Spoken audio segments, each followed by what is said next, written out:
السلام علیکم ورحمۃ اللہ وبرکاتہ۔ اچھا، میری ایک گزارش ہے بھائی، جتنی دیر میں بات کروں بھائی کوئی تکبیر اور نعرے نہیں لگانے یہاں پر، ہاں ذرا تھوڑی دیر آپ کی مجھے توجہ کی ضرورت ہے، کیونکہ میں دنیا کے اس وقت اتنے سارے کام چھوڑ کے آپ کے پاس آیا ہوں کہ میں آپ کو بتا نہیں سکتا، اور میں کیونکہ یہاں پر آنے کی ضرورت سمجھتا تھا، اس لیے بڑی ضروری اپوائنٹمنٹس میں نے کینسل کی، پھر میں یہاں آیا ہوں۔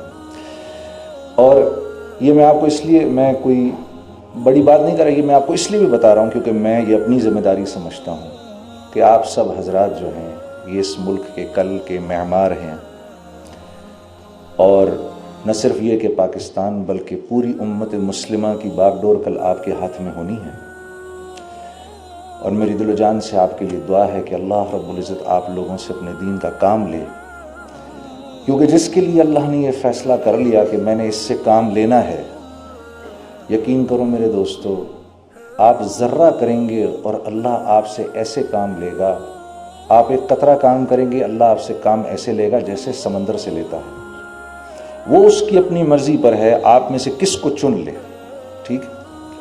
یوں اگر ہم زور لگائیں تو کسی کو 2 رکعت نماز بھی نہیں پڑھا سکتے، ہاں، لیکن اگر اپنی زندگی کو ٹھیک کرنے کا فیصلہ کر لیں تو پھر اللہ کی طرف سے آسمانوں پر چناؤ ہوتا ہے کہ اس نے اپنے آپ کو ٹھیک کرنے کا ارادہ کر لیا، اس لیے اب ہم اس کی ذات کو، اس کی زندگی کو اوروں کی ہدایت کا ذریعہ بنائیں گے۔ یہ ہے سارا معاملہ۔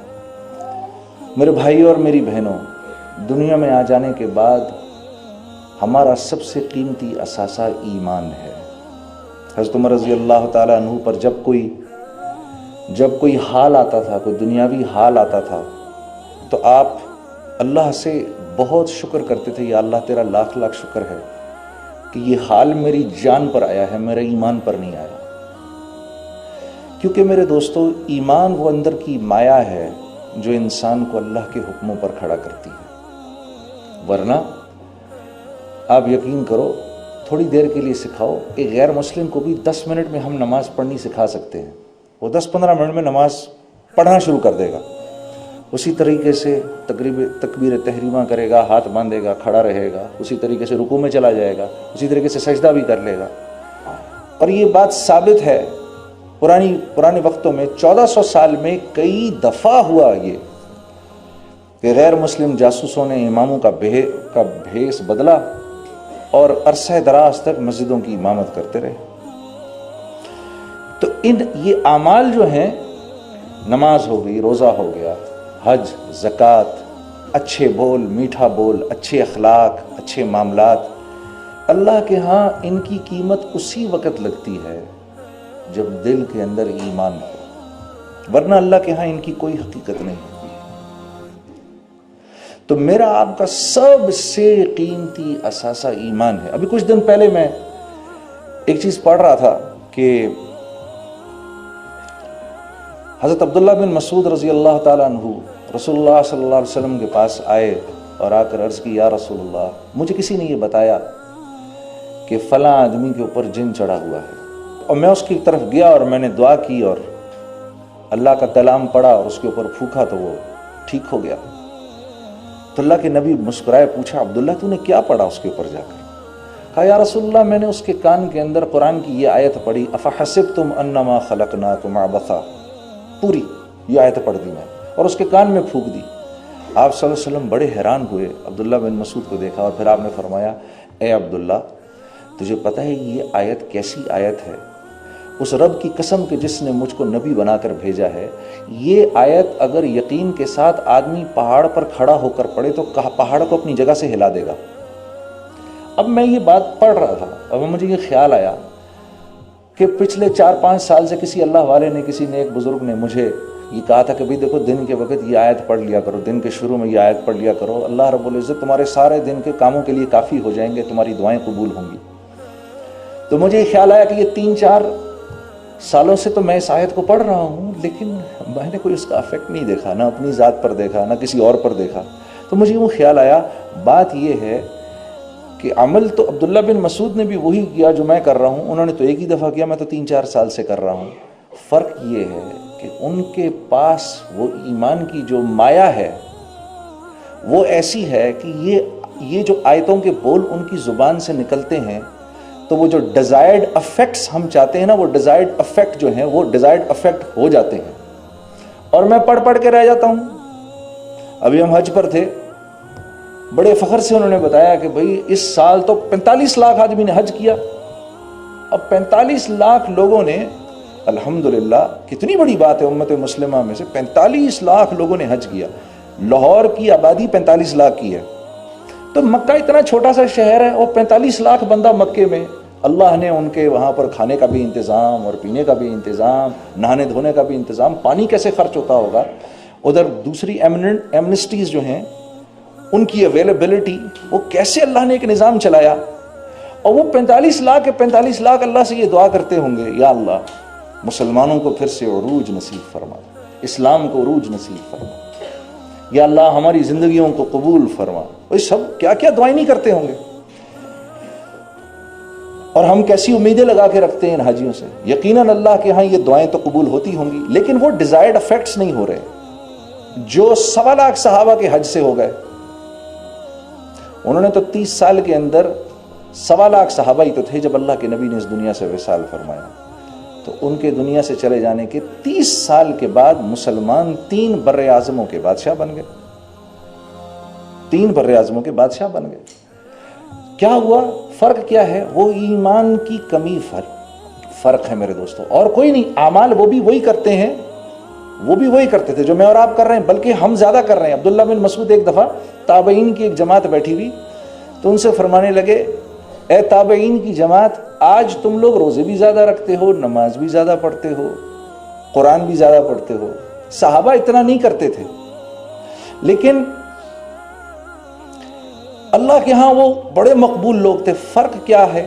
فرق کیا تھا کہ ان کے دل دنیا کی لذتوں اور اس کی حب جاہ اور حب مال سے ان کے دل خالی تھے، اور ہمارے دل بھرے ہوئے ہیں. میرا دوست ہے سعید انور، کرکٹ پلیئر جو ہے ہمارا، میں اور وہ جماعت میں ایک ساتھ سفر کرتے ہیں. تو وہ ایک بات اکثر کہتا ہے، اور بڑی اچھی بات وہ کہتا ہے. وہ یہ کہتا ہے، دیکھو ایک کنواں ہے نا جس میں پانی ہے، ٹھیک ہے، اس کنویں سے سب نفع اٹھا رہے ہیں. اگر اس کنویں کے اندر ایک مرا ہوا کتا گر جائے آ کر، ایک مرا ہوا کتا ہی تو ہے، اتنا بڑا کنواں ہے، وہی اتنا پانی بھرا ہوا، ایک مرا ہوا کتا ہی ہے. اب مجھے بتاؤ، ہم میں سے کیا کوئی بھی اس کنویں سے کوئی نفع اٹھا سکتا ہے؟ نہیں اٹھا سکتا. آپ اس میں پانی پہ پانی بھرتے رہو، کوئی نہیں. لوگ کہیں گے 1 منٹ رکو، سب سے پہلے اس مرے ہوئے کتے کو باہر نکالو، اس کو باہر نکالو. اس کے باہر نکل جانے کے بعد اب جو تم چاہتے ہو وہ ہو جائے گا. پھر پانی کو صرف ایک ہی دفعہ صاف کرنے کی ضرورت ہے. اب جو پانی بھرو گے اس پانی سے تم ہر قسم کا نفع اٹھا سکتے ہو، اس کو پی بھی سکتے ہو، اسے وضو بھی کر سکتے ہو، اور گھر کا کھانا بھی پکا سکتے ہو. تو اعمال کی کمی نہیں ہے، اعمال تو ہم کر رہے ہیں الحمدللہ. میرے عزیز دوستو، میرے بھائی اور میری بہنوں، فرق صرف یہ ہے کہ ہمارے دل ایمان کی مایا سے خالی ہے. ہاں، یہ وہ مایا ہے جو انسان کو اللہ کے حکموں پر کھڑا کرتی ہے، نبی کے طریقوں پر. یہ وہ ایمان ہے جو انسان کو لے کر آتا ہے، نالج نہیں لاتی. نا نا نا نا نا. نالج تو آپ ویسٹ کے اندر چلے جائیں، نان مسلمز جو ہیں اس وقت ایسے سے بخاری پڑھا رہے ہیں، ایسے سے مسلم پڑھا رہے ہیں، قرآن کی ایسی تفاسیر کر رہے ہیں. نالج کے آ جانے سے کیا ہوتا ہے؟ نالج کے آ جانے سے اس عمل کی رغبت بڑھ جاتی ہے، شوق بڑھ جاتا ہے. رغبت بڑھتی ہے، شوق بڑھتا ہے. اب دل کرتا ہے اچھا مجھے نماز ایسے پڑھنی ہے، اب میں ایسے پڑھوں گا، دیکھنا جا کر. لیکن پہلے تو نماز پڑھنے کا شوق ضروری ہے نا.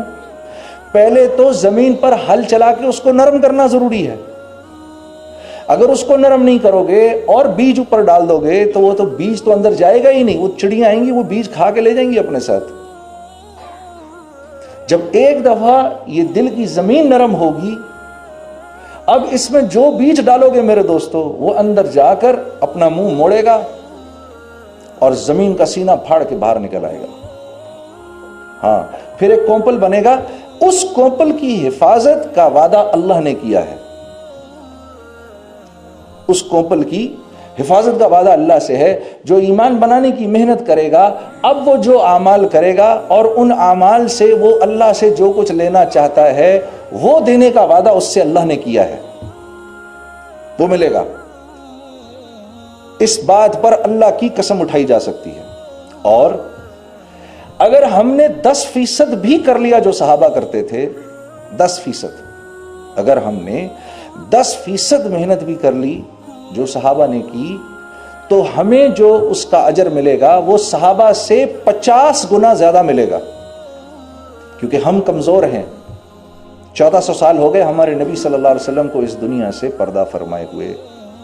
ایمان کس کو کہتے ہیں؟ کسی کی ذات پر ایسے اعتبار کر لینا کہ پھر اس کی بات کو سچا مان کے پھر اس کے پیچھے چلنا، یہ ایمان ہے. ہاں یہ بہتر ہے، ٹھیک ہے. تو سوچو کہ کیا آپ صلی اللہ علیہ وسلم کی ذات گرامی تھی کہ جس کی نظر ایک مرتبہ ایمان کی حالت میں اللہ کے نبی کے چہرے پر پڑ جائے، جس کی نظر ایمان کی حالت میں ایک مرتبہ رسول اللہ صلی اللہ علیہ وسلم کے چہرے پر پڑ جائے میرے دوستو، اس شخص کا درجہ اب ایسا ہے، اس شخص کا درجہ اب ایسا ہے کہ قیامت تک آنے والے جتنے اللہ والے، جتنے غوث، کتب، ولی جتنے بھی ہیں، وہ سب مل کے بھی اس صحابی کے درجے کو نہیں پہنچ سکتے. یہ میں آپ کے سامنے ان کی بات کر رہا ہوں. آپ سمجھے میں نے کیا کہا؟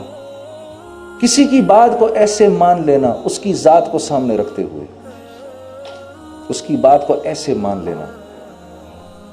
تو میں کس کی بات ماننے کو آپ کو کہہ رہا ہوں؟ جن کے چہرے کو ایمان کی حالت میں اگر کوئی دیکھ لے تو اس کا درجہ اللہ پاک کے یہاں ایسا ہے کہ کائنات میں جتنے کتب، غوث اور ولی آئیں وہ اس کے درجے کی برابری نہیں کر سکتے. کسی نے حضرت حسن بصری سے پوچھا آپ افضل ہیں یا حضرت امیر معاویہ افضل ہیں؟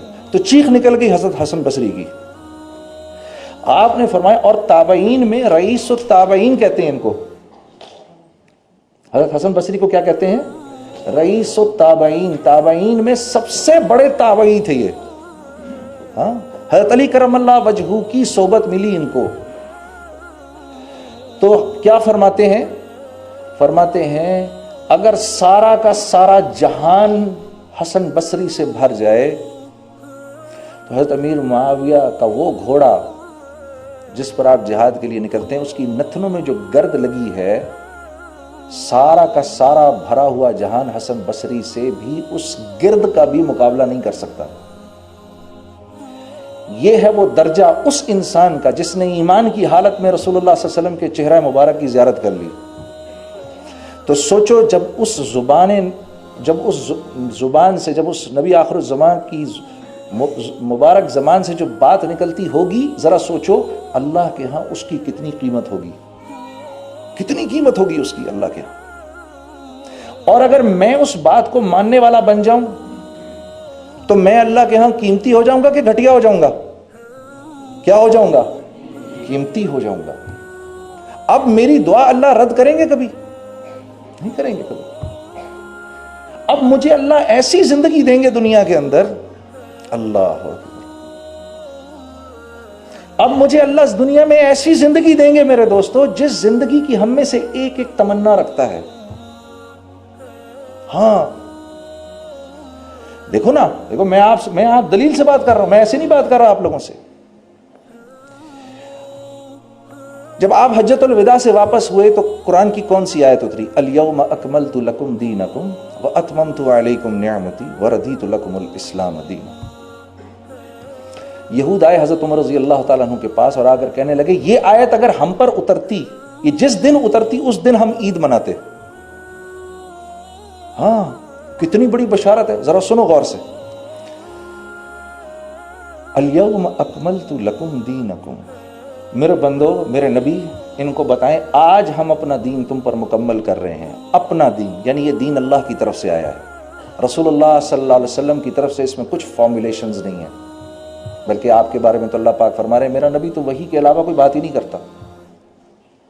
تو دین اللہ کی طرف سے آیا اور اللہ پاک کیا فرما رہے ہیں؟ آج مکمل کر دیا میں نے. وَأَتْمَمْتُ عَلَيْكُمْ نِعْمَتِي. یہ ہے وہ زبردست بات جس کا میں آپ کے سامنے ذکر کرنا چاہتا ہوں. اور ان کو بتا دیں، یہ خوشخبری بھی دے دیں کہ میں نے اپنی جتنی بھی نعمتیں، نعمت کس کو کہتے ہیں؟ ہر وہ چیز جس کی میں اور آپ دل میں تمنا رکھتے ہیں. نعمت کس چیز کو کہتے ہیں؟ ہر وہ چیز جس کی میں اور آپ دل میں تمنا رکھتے ہیں اس کو نعمت کہتے ہیں. تو اللہ پاک فرما رہے ہیں وَأَتْمَمْتُ عَلَيْكُمْ نِعْمَتِي. ان کو بولے میں نے ساری کی ساری نعمتیں آج ان پر تمام کر دی. لیکن وَرَضِيتُ لَكُمُ الْإِسْلَامَ دِينًا. ان سے یہ کہیے کہ میرے پاس آپ کی زندگی کے سوا اور کوئی زندگی لے کر نہ آئے. بس میری رضا تو اس زندگی میں ہے جو زندگی آپ کی زندگی ہے. بس مجھے تو اسلام چاہیے ان سے، کوئی اور مینڈیٹ نہیں چاہیے مجھے ان سے، کوئی اور ایجنڈا نہیں چاہیے مجھے ان سے. آج دین مکمل ہو گیا میرے نبی. اور میں جتنی نعمتیں ہیں، اب نعمتیں کیا ہیں بھئی؟ ہم میں سے ہر ایک چاہتا ہے ہماری عزت ہو، ہم میں سے ہر ایک چاہتا ہے لوگ ہم سے محبت کریں، ہم میں سے ہر ایک چاہتا ہے ہماری اولاد ہماری فرما بردار ہو، ہم میں سے ہر ایک چاہتا ہے ہماری شوہر چاہتا ہے میری بیوی مجھ سے وفا کرنے والی ہو. وفا کا کیا مطلب؟ نیک ہو،